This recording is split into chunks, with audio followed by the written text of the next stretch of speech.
Praise Lord. Praise the Lord. आइए हम प्रार्थना करके आज के रविवार की आराधना शुरू करेंगे। पवित्र पिता परमेश्वर, हम तेरे नाम को धन्यवाद देते हैं, तेरी स्तुति और प्रशंसा करते। तूने हमें यह सुंदर सा वक्त दिया है ताकि हम तेरी महिमा और स्तुति कर सके।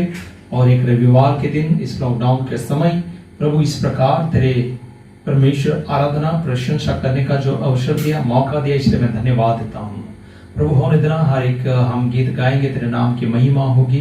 जो वचन का भी हम मनन करेंगे उसके द्वारा भी हम 30, 60, 100 गुना फल लाएंगे, ऐसा तू होने दे। प्रार्थना करता हूँ पिता परमेश्वर, तेरे वचन के द्वारा, तेरे पवित्र आत्मा के माध्यम से तू हमें अगुवाई कर, आशीष दे, अनुग्रह प्रदान कर।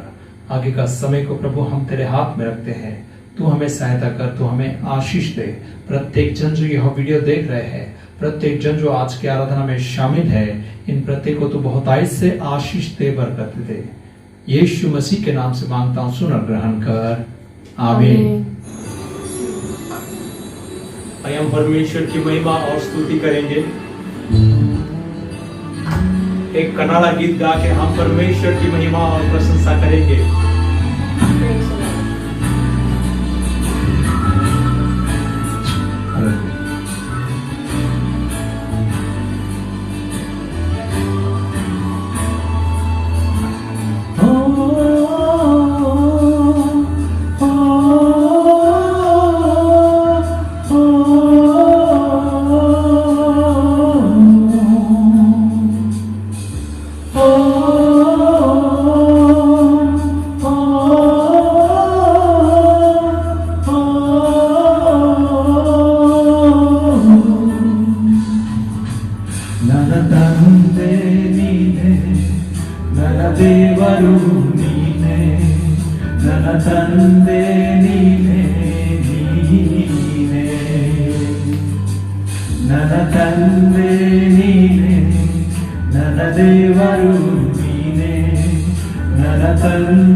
यीशु मसीह जो हमारा पिता है, हमारा उद्धार करता है, हर क्षण वो हमारे संग रहता है।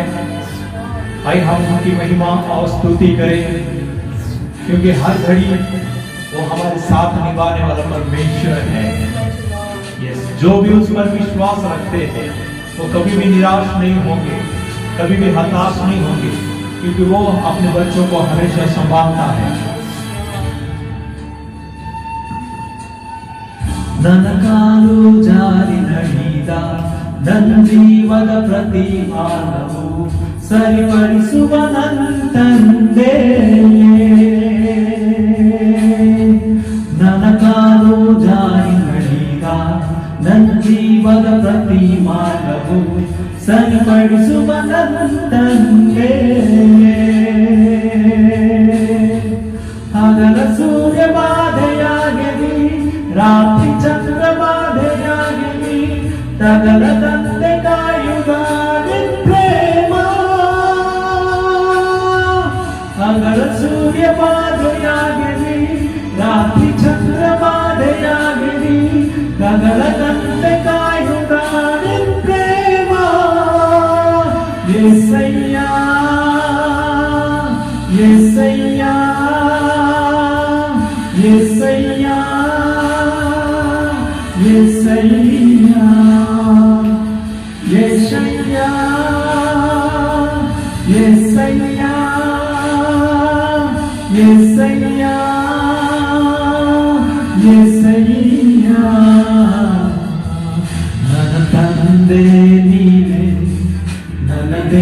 ದೇವರು ನೀನೇ ನನ್ನ ತಂದೆ ನೀನೇ ನೀನೇ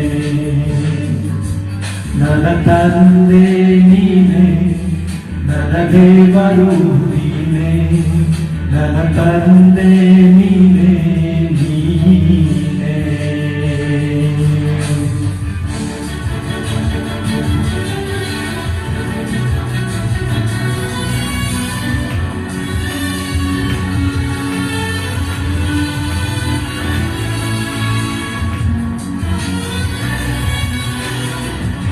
आइए हम प्रभु की महिमा करेंगे क्योंकि हम अंधेरे के रास्ते में जाने से भी परमेश्वर हमारे संग रहते हैं, हमें संभालते हैं। ಗಾಢಂಧಕಾರ ಕಣಿವೆಯ ನಾನಡಿದ ಪ್ರತಿ ಕಾಲದಿ ಜೊತೆ ಇರುವ ನನ್ನ ತಂದೆಯೇ ಗಾಢಂಧಕಾರ ಕಣಿವೆಯ ನಾನಡಿದ ಪ್ರತಿ ಕಾಲದಿ ಜೊತೆ ಇರುವ ನನ್ನ ತಂದೆಯೇ ಸವಿರ ಜನರ ಬಾಳಕೆ ಬಿದ್ದರು ಬೀಳಬಹುದು ಎಡವದಂತೆ ನನ್ನ ಕಾಯುವ ಪ್ರೇಮ ಸವಿರ ಜನರ ಬಾಳಕೆ ಬಿದ್ದರು ಬೀಳಬಹುದು ಎಡವದಂತೆ ನನ್ನ ಕಾಯುವ ಪ್ರೇಮ యేసయ్య యేసయ్య యేసయ్య యేసయ్య యేసయ్య యేసయ్య యేసయ్య యేసయ్య ನನ್ನ ತಂದೆ ನೀನೇ ನನ್ನ ದೇವರು ನೀನೇ ನನ್ನ ತಂದೆ ನೀನೇ ನೀನೇ ನನ್ನ ತಂದೆ ನೀನೇ ನನ್ನ ದೇವರು ನೀನೇ ನನ್ನ ತಂದೆ ನೀನೇ యేసయ్య యేసయ్య యేసయ్య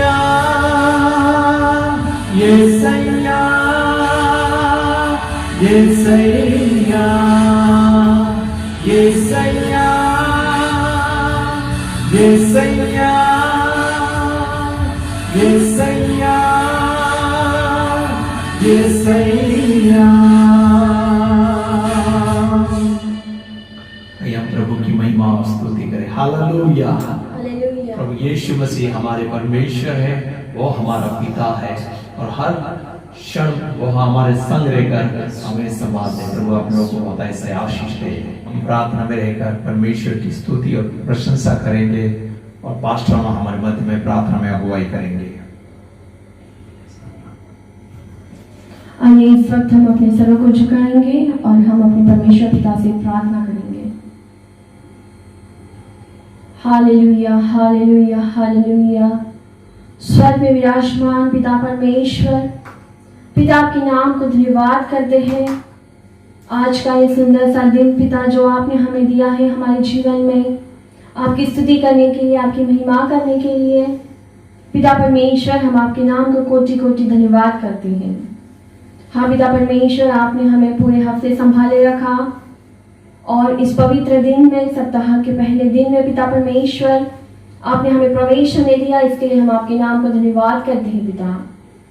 पिता परमेश्वर, जैसे कि आपके वचन में लिखा है कि तेरी करुणा हर भोर नहीं होती है।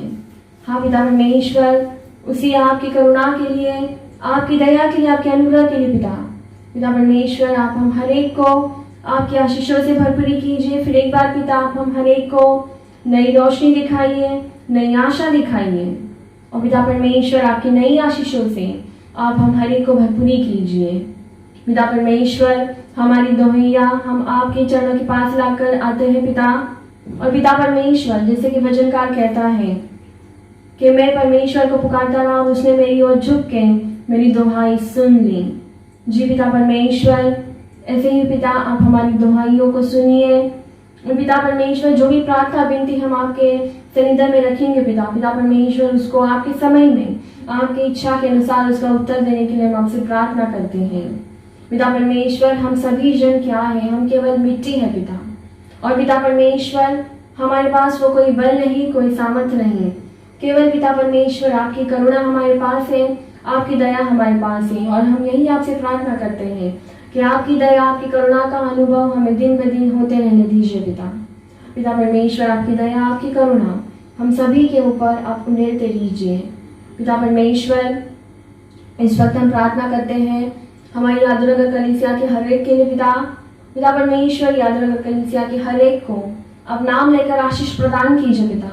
पिता परमेश्वर, जिन भी घरों में कोई भी तनाव हो, कोई भी मुश्किलें हो, कठिनाइयां हो, बीमारियां हो, पिता परमेश्वर यीशु मसीह के नाम से पिता उन सभी तकलीफों को आप दूर कीजिए। यीशु मसीह के नाम से पिता जो बीमार है वो चंगाई प्राप्त करने पाएंगे। यीशु मसीह के नाम से पिता जो भी तकलीफों में है वो सारी तकलीफें उन्हें छोड़ के जाए और केवल आप ही के नाम में वो चंगाई महसूस करने पाएंगे, आपके नाम में शांति और आनंद को महसूस करने पाएंगे। ऐसे होने दीजिए पिता। पिता परमेश्वर, हम इस वक्त प्रार्थना करते हैं हमारे पूरे ECI के लिए पिता। पिता परमेश्वर, हमारे ECI के हर एक चर्चेस के लिए हम मांगते हैं हर एक चर्च के ऊपर आपकी आशीषें बहुतायत रूप से हों। पिता परमेश्वर, हर एक पासवान, उनके परिवार के लिए, उनके कलीसिया वालों के लिए पिता हर एक प्रकार के प्रकोप से आप बचाए रखिए। विशेष पिता हम प्रार्थना करते हैं पिता परमेश्वर, हमारी एरिया के हर एक के लिए, हर एक एरिया चेयरमैन के लिए, हमारे बिशप साहब के लिए, सभी के ऊपर पिता आपका आशीष का हाथ आप बनाए रखिए। पिता परमेश्वर, हम इस वक्त प्रार्थना करते हैं कि इस बारिश के दिनों में जो भी कोई तकलीफें और बीमारियां पिता होती हैं, पिता परमेश्वर उन सभी से आप आपके डरवैयों को बचा लीजिए, कोरोना के प्रकोप से बचा लीजिए, हर एक तकलीफ मुश्किल से पिता बचा लीजिए, केवल आपकी स्तुति के लिए, आपकी महिमा के लिए। पिता परमेश्वर, इस वक्त हम विशेष प्रार्थना करते हैं कि जो आशीष वचन आज आपके दास हमारे मध्य में लेकर आएंगे पिता परमेश्वर, उस वचनों को हम केवल सुनने वाले बन के ना रहें, बल्कि पिता परमेश्वर उसे सुनकर, उसे पाकर हम पिता आपके राहों में चलने के लिए आप हमारी मदद कीजिए, सहायता कीजिए। और पिता जैसे आप चाहते हैं हमारा चाल चलन हो, वैसे ही होने के लिए पिता आप हमारी अगुवाई कीजिए। हम पिता परमेश्वर, हमारे द्वारा, हमारे जीवन के द्वारा आपके नाम की स्तुति हो, आपके नाम की महिमा हो। आपके दिए हुए आशीषों के लिए फिर एक बार आपके नाम को कोटि कोटि धन्यवाद करते हुए प्रार्थना विनतियों को प्यारे उद्धारकर्ता यीशु मसीह के नाम से मांगते हैं, सुन और कबूल कर। आमीन।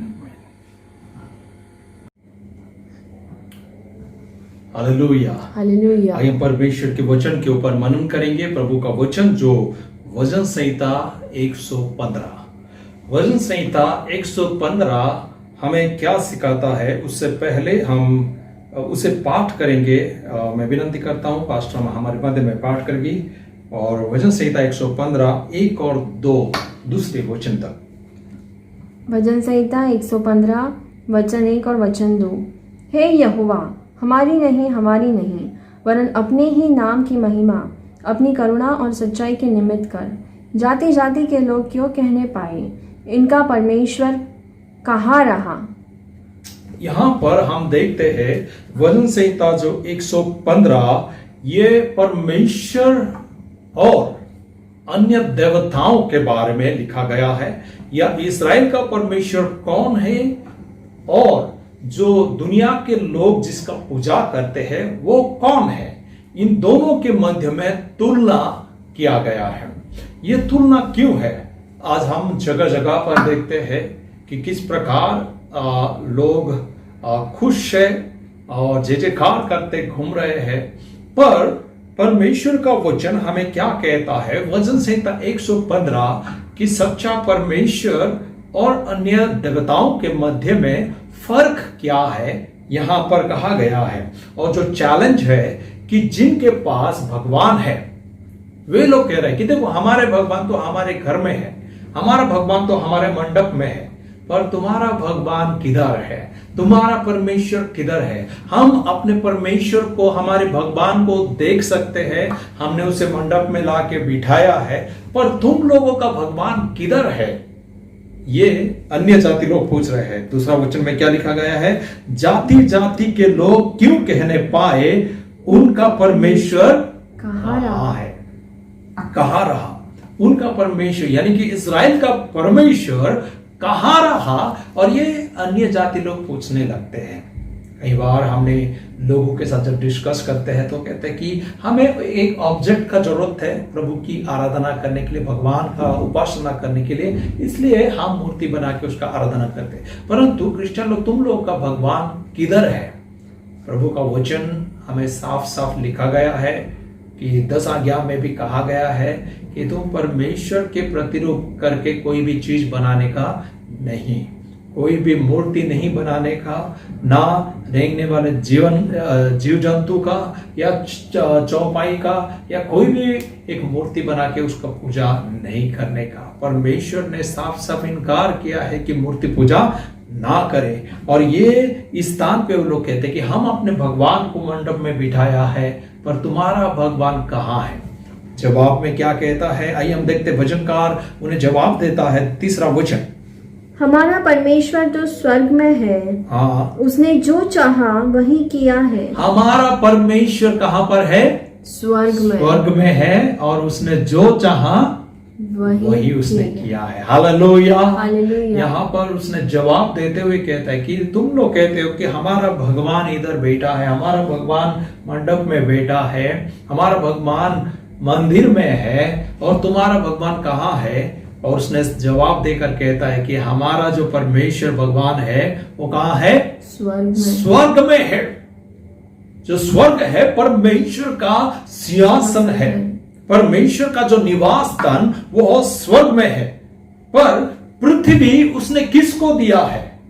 भगवानों को दिया है क्या? नहीं। यहाँ पर क्या लिखा गया है? 16 वचन, स्वर्ग तो यहोवा का है। स्वर्ग तो किसका है? यहोवा का है, परंतु पृथ्वी उसने मनुष्य को दी है। हालेलुया। हालेलुया। यहाँ पर पृथ्वी उसने किसको दी है? मनुष्य को दी है। मनुष्य के लिए है यह पृथ्वी जो है। मनुष्य जो जीवित रहेगा, कि मनुष्य क्या करे? यहाँ पर खेती बाड़ी करे। आदम को जब परमेश्वर ने बनाया, उसने कहा कि तुम पृथ्वी पे खेती बाड़ी करेगा और जीवित रहेगा। ये आशीष परमेश्वर ने दिया उसे कि तुम देख रेख करेगा और जीवित रहेगा। जो पशुपालन करने वाले लोग इस पशुपालन करेंगे और वे जीवित रहेंगे। मनुष्य को परमेश्वर ने पृथ्वी दिया है कि तू उसमें खेती बाड़ी कर, अपने अनाज तू कमा और तू जीवित रहेगा। परंतु हमने क्या किया है? उस पृथ्वी पर भगवानों को लाके बिठाया है, मंडप में लाके भगवान को बिठा दिया। मनुष्य लोग है कि परमेश्वर का जो स्थान है वो कहाँ पर है? स्वर्ग में है।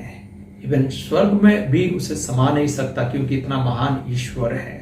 परंतु हम उसे लिमिट, परमेश्वर को लिमिट करने के लिए मनुष्य ने कितने सारे गलत कार्य वे लोग करते हैं। यहाँ पर साफ साफ लिखा गया है, स्वर्ग तो यहोवा का है, परंतु पृथ्वी उसने मनुष्य को दी है। और इसलिए उसने कहता कि हमारा परमेश्वर तो कहाँ पर है? स्वर्ग में है। उसने जो चाहा वही किया है। हालेलुया। परमेश्वर जो चाहा वही वह करता है। जो मनुष्य चाहता है वो नहीं। मनुष्य क्या चाहता है कि भगवान हमारे सामने रहे, भगवान हमको दिखाई देना चाहिए, ईश्वर हमको दिखाई देना चाहिए, हमारे मंडप में वो आना चाहिए। मेरे प्यारे भाई और बहनों, कि जब मोसेस ने कहता है कि परमेश्वर तेरे दर्शन मुझे दे दे, उतना मुझे काफी है, तो परमेश्वर ने उसे कहता है कि मनुष्य मुझे देखकर जिंदा नहीं रह सकता। हालेलुया। क्योंकि वह हमारा इतना महान ईश्वर है कि हम उसे जो आमने सामने देखकर जीवित नहीं रह सकते। इतना महान परमेश्वर, मनुष्य परमेश्वर को देख सके, इसलिए परमेश्वर ने एक जरिया बनाया, एक रास्ता बनाया, अपने पुत्र प्रभु यीशु मसीह को भेजा ताकि उसके द्वारा हम परमेश्वर को देख सके। यूहन्ना रचित सुसमाचार उसका 14 अध्याय में लिखा गया है कि मार्ग, सत्य और जीवन मैं हूं, मेरे बिना कोई पिता के पास नहीं पहुंच सकता। तो फिलिप ने कहता कि हे प्रभु, 7वां वचन पाठ करें, 14 अध्याय का 7वां वचन। यदि तुमने मुझे जाना होता, यस, तो मेरे पिता को भी जानते हैं यस, और अब उसे जानते हो हाँ। और उसे देखा भी है। उसे जानते हो और उसे देखा भी है। कि परमेश्वर ने मोसेस से कहता है कि मुझे देखकर कोई जीवित नहीं रह सकता है। प्रभु यीशु कहता है कि तुमने देखा भी है। और आगे फिलिप्पुस ने उससे कहा, फिलिप्पुस ने उससे कहा, हे प्रभु, हे प्रभु, पिता को हमें दिखा दे, पिता को हमें देखा दे, यही हमारे लिए बहुत है। यही हमारे लिए बहुत है। पिता को देखने के लिए हर एक जन तरस रहा है कि हम पिता को देखेंगे, उसका रूप कैसा है, उसका रंग कैसा है, उसका हाव भाव कैसा है, हम उसे देखेंगे। पर प्रभु यीशु क्या कहते हैं? यीशु ने उससे कहा, यीशु ने उससे कहा, हे फिलिप्पुस, हे फिलिप्पुस, मैं इतने दिन से तुम्हारे साथ हूँ, हाँ, और क्या तू मुझे नहीं जानता? क्या तू मुझे नहीं जानता? जिसने मुझे देखा है, जिसने मुझे देखा है, उसने पिता को उसने देखा पिता है। को देखा है। हालेलुया। हालेलुया। जिसने परमेश्वर प्रभु यीशु मसीह कहता कि जिसने मुझे देखा है उसने किसको देखा है? पिता को पिता देखा। को देखा है। मेरे प्यारे भाई और बहनों, इसलिए परमेश्वर ने अपने आप को प्रकट किस रूप से कर रहा है? अपने पुत्र के द्वारा। अपने पुत्र के द्वारा उसने मनुष्य जात को प्रकट कर रहा है। यहाँ पर लोग परमेश्वर को, भगवान को देखने के लिए एक अपने हाथों से मिट्टी से पुतला बना के वो लोग क्या करते हैं? भगवान का सेवा करना चाहते हैं। परंतु परमेश्वर को किसी ने भी नहीं देखा, सिर्फ पुत्र ने देखा है। और जिन्होंने पुत्र को देखा उन्होंने परमेश्वर को भी देखा है। आइए हम पाठ करेंगे कि यहाँ पर तुलना कर रहे हैं कि हमारा परमेश्वर और उन अन्य देवताओं के मध्य में क्या फर्क है। 4 वचन और आगे पाठ करें। वचन संहिता 115। उन लोगों की मूर्तें सोने चांदी की तो है। यस, वे मनुष्य के हाथ की बनाई हुई है। उनके मुंह तो रहता है, परंतु वे बोल नहीं सकती। उनकी आंखें तो रहती है, परंतु वे देख नहीं सकती। उनके कान तो रहते हैं, परंतु वे सुन नहीं सकती। उनके नाक तो रहती है, परंतु वे सूंघ नहीं सकती। उनके हाथ तो रहते हैं, परंतु वे स्पर्श नहीं कर सकती। उनके पाँव तो रहते हैं, परंतु वे चल नहीं सकती। और अपने कंठ से कुछ भी शब्द नहीं निकाल सकती। यहाँ पर क्या लिखा गया है? उनके मुंह तो रहते हैं। भगवान लोग हमारे उड़ीसा में जाएंगे तो हर घर में वो लोग क्या लगाते हैं कि एक भगवान जो देवता का फोटो लगाते हैं जिसका जीव बाहर निकला हुआ है ना, इतना बड़ा जीव रहता है, पर क्या वो बोल सकती है ना? सो भगवानों का जो, हम मनुष्यों का 2 हाथ है, हम कुछ काम कर सकते हैं। भगवानों का कितना हाथ रहता है? 4, 6, 12 हाथ रहता है। क्या उस एक भी हाथ से वो किसी को छू सकते हैं? क्या कुछ खा सकते हैं? कई साल पहले दूध के दुकान में दूध नहीं मिल रहा था, क्योंकि सब लोग दूध खरीद के लेकर जा रहे थे। और हमने जाके पूछा कि अरे भाई हमें दूध चाहिए। वो लोग नहीं, दूध की आज बहुत डिमांड बढ़ गया है, क्योंकि भगवान दूध पी रहा है, इसलिए करके सब लोग दूध खरीद के लेकर चले गए। और एक जगह पे जाके देखा कि लंबा लाइन लगाया गया है कि दूध का थैली लेकर लोग उस भगवान को दूध पिलाने के लिए, कि हमारा भगवान दूध पी रहा है। तो आखिरी में पता चला कि उस मूर्ति के अंदर कुछ मोटर लगाया गया था। जब भी उस सूंड में दूध लगाया जाता था तो क्या करता था, वो मोटर से वो दूध अंदर खींच के लेकर चला जाता था। क्या मूर्ति कभी कुछ खा सकता है, पी सकता है? जब अब्राहम छोटा बच्चा था तो उसका पिताजी मूर्ति बनाया करता था, भगवानों का पूजा करता था। अब्राहम को उसने कहता है कि हे बेटा, तू क्या कर, इस प्रसाद को चढ़ा दे भगवानों के सामने। एक गमले में मटन देकर उसने कहा भगवान को लेकर चढ़ा। उसने बहुत खुश हो गया। आज मैं देखूंगा कि भगवान लोग कैसा खाना खाते हैं। वो उनके घर में बहुत सारे मूर्तियां छोटे से लेकर बड़े तक थे, और ऐसे मूर्तियों के सामने उसने लेकर रखा कि अरे भगवान लोग आप लोग खाओ। थोड़ी देर रुका, वो लोग नहीं खाए। और थोड़ा दूर जाके बैठा और बोला कि खाओ, वो लोग नहीं खाए। उसने जाके छुपके से देखा, शायद मुझे शर्म करके वो लोग खा नहीं रहे हैं, और छुपके से उसने देखा कि खाएंगे करके, पर वो लोग नहीं खा रहे थे। इसलिए उसने क्या किया, उसने बाहर घूमने चला गया। थोड़ी देर के बाद मैं आऊँगा और देखूंगा कि भगवान लोग खा रहे क्या नहीं। थोड़ी देर के बाद घूम के जब आया तो देखा कि उस मटन को कुत्ते लोग खा रहे हैं। तो उसने भाग के गया, उसने और क्या किया, उस कुत्तों को भगाया और गुस्से के मारे एक डंडा लिया। जितने सारे भगवानों को उसने बनाया था, उसका पिताजी ने बनाया था, सबको डंडे से तोड़ डाला। तोड़ने के बाद उसने सबसे बड़ा भगवान को छोड़ दिया और उसके हाथ में वो डंडा पकड़ा दिया और उनके सामने उसने क्या किया, उस मटन का गमला रख दिया। उसका पिताजी आके देखा, अरे बाप रे, मेरे सारे भगवानों को किसने तोड़ा। उसने अब्राहम को बहुत डांटा। अब्राहम ने उनसे कहता कि नहीं पिताजी, मैंने जब मटन दिया तो आपस में सब लोग झगड़ने लगे कि मैं खाऊंगा, छीना झपटी होने लगा। सब लोग मैं खाऊंगा तो मैं खाऊंगा। जब ये ऐसा छीना झपटी हो रहा था तो अंत में वो सबसे बड़ा भगवान क्या क्या डंडा लेकर सबको मार डाला और खुद मटन लेकर बैठा है। तो उसका पिताजी ने कहता है कि अरे बेटा, ऐसा कैसा हो सकता है, तुम झूठ बोल रहे हो। क्या ये भगवान कभी किसी को मार सकता है? क्या किसी को छीन सकता है, किसी का मटन छीन सकता है? तो अब्राहम ने उनसे कहता कि तो फिर हम उनका पूजा क्यों करते हैं? जब इनका हाथ है किसी को छू नहीं सकते, जब उसका मुंह है खा नहीं सकते, कुछ कर नहीं सकते, तो ऐसा भगवानों का हम पूजा क्यों कर रहे हैं? ये तो लगभग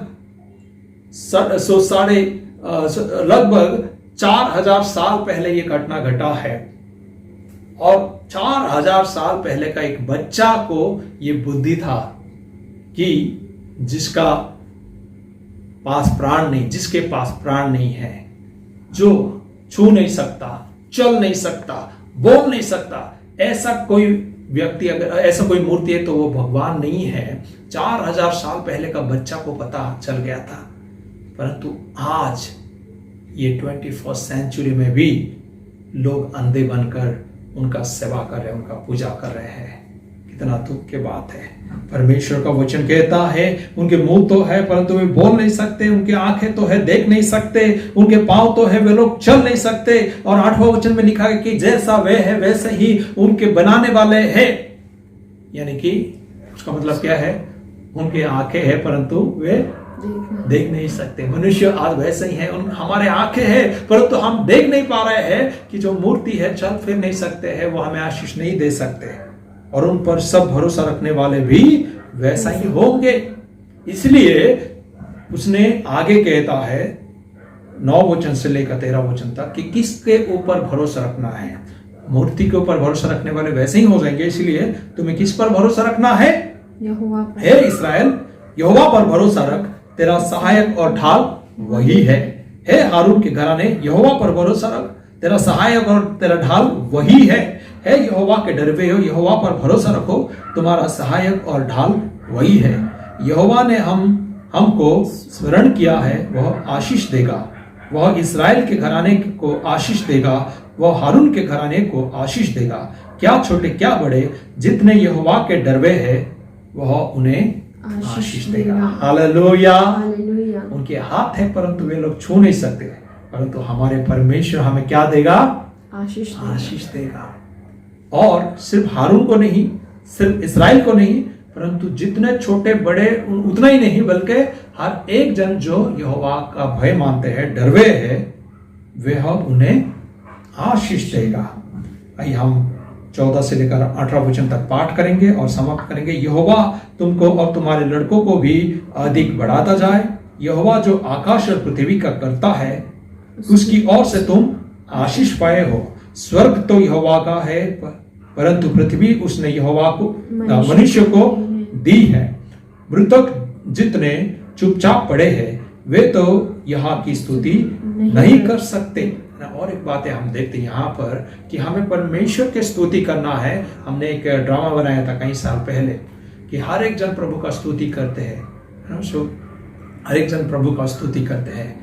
जो भिखारी है वो प्रभु का स्तुति करता है, अंधा है वो भी प्रभु का स्तुति कर सकता है, जो लंगड़ा है वो भी प्रभु का स्तुति कर सकता है, जो बीमार है वो भी प्रभु का स्तुति करता है, परंतु मृतक प्रभु का स्तुति नहीं कर सकता है। इसलिए उस यहाँ पर क्या कहता है, मृतक जितने चुपचाप पड़े हैं वे तो यहोवा की स्तुति नहीं कर सकते, परंतु हम लोग यहाँ को अब से लेकर सर्वदा तक धन्य कहते रहेंगे। यहाँ की स्तुति करो। हालेलुया। हालेलुया। हमारा परमेश्वर जीवित है और जितने जीवित है वे परमेश्वर का क्या करेंगे, स्तुति और प्रशंसा करेंगे।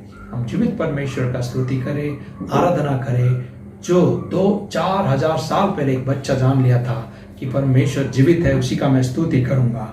आज बहुत लोग अंधे हो चुके हैं।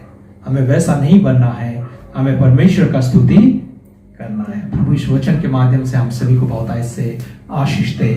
आमीन। आइए हम प्रार्थना करेंगे। सर्वशक्तिमान परमेश्वर पिता, तेरे नाम को हम धन्यवाद देते हैं, तेरी स्तुति करते हैं। तूने हमें यह सुंदर सा वक्त दिया।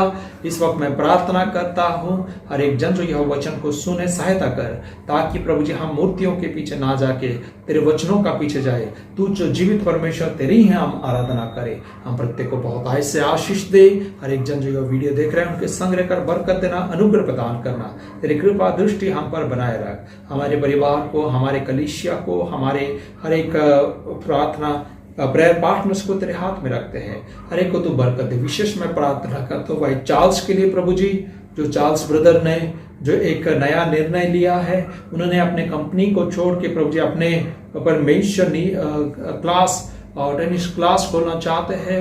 आप उनके संग रहकर उन्हें सक्सेस देना, उन्हें परमेश्वर विजय देना। वो जीवित परमेश्वर का जो आराधना करने वाला व्यक्ति है प्रभु जी, हर एक व्यक्ति को मदद करने वाला व्यक्ति है प्रभु जी। आप उसे मदद करना, आप उन्हें सहायता करना, उनके लिए द्वार को खोलिए, उनके सारे मुश्किलों को दूर करना, द्वार को खोलिए और सहायता करना, ताकि प्रभु जी वो अपने प्रभु जी इच्छा में कामयाब हो सके तेरे कृपा से, तेरे अनुग्रह से।